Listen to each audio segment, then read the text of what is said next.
ବାରମ୍ବାର ଚେଷ୍ଟା ପରେ ମିଳୁନି ସରକାରୀ ଚାକିରି କି? ଏହି 6ଟି ଉପାୟକୁ ମାନନ୍ତୁ, ଆପଣମାନଙ୍କୁ ଚାକିରି ମିଳିଯିବ। ଏହି 6ଟି ଉପାୟ କ'ଣ ଏବେ ଚାଲନ୍ତୁ ଜାଣିବା। ଯଦି ଆପଣ ସରକାରୀ ଚାକିରିଟିଏ ପାଇବାକୁ ଚାହୁଁଛନ୍ତି, ତେବେ ଆପଣଙ୍କୁ କିଛି ଜିନିଷ ଉପରେ ଧ୍ୟାନ ଦେବା ଜରୁରୀ। ଯଦି ଆପଣ କିଛି ଟିପ୍ସକୁ ଗ୍ରହଣ କରନ୍ତି, ତେବେ ଆପଣଙ୍କୁ ସଫଳ ହେବାକୁ କେହି ଅଟକାଇ ପାରିବେ ନାହିଁ।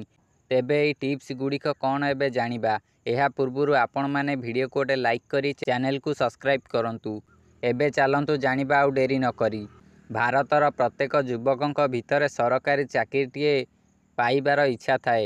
ଏ ନେଇ ସେମାନେ କଠିନ ପରିଶ୍ରମ ମଧ୍ୟ କରନ୍ତି। ସରକାରୀ ଚାକିରି ପାଇବା ପାଇଁ ଦେଶର କୋଟି କୋଟି ଯୁବକ ବିଭିନ୍ନ ପରୀକ୍ଷାରେ ଉପସ୍ଥିତ ହୁଅନ୍ତି।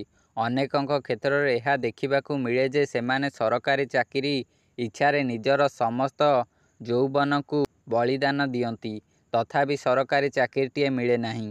ଯଦି ଆପଣ ମଧ୍ୟ ଏକ ସରକାରୀ ଚାକିରି ପାଇଁ ନିଜକୁ ପ୍ରସ୍ତୁତ କରୁଛନ୍ତି, ଆଉ ବାରମ୍ବାର ଚେଷ୍ଟା ପରେ ମଧ୍ୟ ବିଫଳ ହେଉଛନ୍ତି, ତେବେ ଏହି ଟିପ୍ସ ଗୁଡ଼ିକ ଆପଣ ଆପଣାନ୍ତୁ। ସରକାରୀ ଚାକିରିଟିଏ ପାଇବା ପାଇଁ ଜଣେ ପ୍ରାର୍ଥୀଙ୍କୁ କେବଳ କଠିନ ପରିଶ୍ରମ ନୁହେଁ, ସଠିକ୍ ରଣନୀତି ସହିତ ମଧ୍ୟ ପ୍ରସ୍ତୁତ ହେବାକୁ ପଡ଼ିଥାଏ।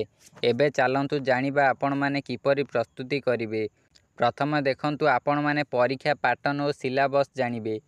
ସର୍ବପ୍ରଥମେ ଆପଣଙ୍କୁ ପାଟର୍ନ ଏବଂ ସିଲାବସ୍କୁ ଭଲ ଭାବେ ବୁଝିବାକୁ ପଡ଼ିବ, ଯାହାଦ୍ୱାରା ଆପଣ ଜାଣିପାରିବେ ଯେ ପରୀକ୍ଷାରେ କେଉଁ ପ୍ରକାରର ପ୍ରଶ୍ନ ଆସେ ଓ କେଉଁ ବିଷୟ ଉପରେ ଆପଣଙ୍କୁ ଅଧିକ ଧ୍ୟାନ ଦେବାକୁ ପଡ଼ିବ।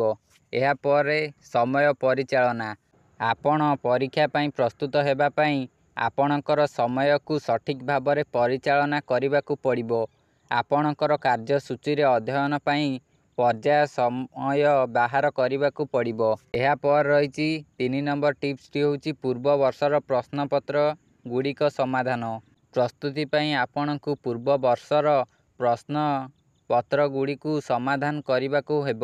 ଏହା ପରୀକ୍ଷାର ପାଟର୍ନ ଏବଂ ସିଲାବସ୍ ଉପରେ ପରିଚୟ କରିବା ସହିତ ପରୀକ୍ଷାର ସ୍ତର ଏବଂ ପ୍ରଶ୍ନର ମାନ ବିଷୟରେ ଜ୍ଞାନ ମଧ୍ୟ ଦେଇଥାଏ। ଏହା ସହିତ ଆପଣମାନେ କୋଚିଂ କ୍ଲାସ୍ ମଧ୍ୟ କରିପାରିବେ। ସରକାରୀ ଚାକିରି ପାଇବାକୁ ପରୀକ୍ଷା ପାଇଁ ପ୍ରସ୍ତୁତ ହେବାକୁ ପଡ଼ିଲେ ଆପଣ କୋଚିଂ କ୍ଲାସ୍ରେ ଯୋଗ ଦେଇପାରିବେ। କୋଚିଂ କ୍ଲାସ୍ ପ୍ରାର୍ଥୀଙ୍କୁ ପରୀକ୍ଷା ପାଟର୍ନ ଏବଂ ସିଲାବସ୍ ବିଷୟରେ ଭଲ ଭାବରେ ସୂଚନା ଦିଆଯିବ ଏବଂ ଡାଉଟ୍ କ୍ଲିୟର କରିବାରେ ଭଲ ଭାବେ ସାହାଯ୍ୟ ମଧ୍ୟ କରିବେ। ଏହା ସହିତ ଆତ୍ମବିଶ୍ୱାସ। ସରକାରୀ ଚାକିରି ପାଇଁ ସବୁଠାରୁ ବଡ଼ ଶକ୍ତି ହେଲା ଆତ୍ମବିଶ୍ୱାସ। ପରୀକ୍ଷା ପାଇଁ ପ୍ରସ୍ତୁତି ବେଳେ ପ୍ରାର୍ଥୀମାନେ ଆତ୍ମବିଶ୍ୱାସ ବଜାୟ ରଖିବା ଉଚିତ। ସକାରାତ୍ମକ ଚିନ୍ତାଧାରା ସହିତ ଆଗକୁ ପ୍ରସ୍ତୁତ ହେବା ଜରୁରୀ। ଏହା ସହିତ ଆପଣମାନେ ଅପଡେଟ୍ ରହିବା ଜରୁରୀ ଅଟେ।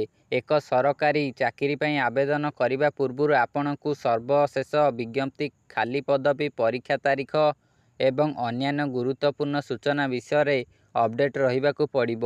ଏଥିପାଇଁ ଆପଣ ସରକାରୀ ଜବ୍ ପୋର୍ଟାଲ ଏବଂ ୱେବସାଇଟ୍ର ବ୍ୟବହାର କରିପାରିବେ। ଏହି ସବୁ ଟିପ୍ସ ଗୁଡ଼ିକ ଆପଣ ଆପଣାନ୍ତୁ, ଆପଣଙ୍କୁ ସରକାରୀ ଜବ୍ଟିଏ ମିଳିଯିବ।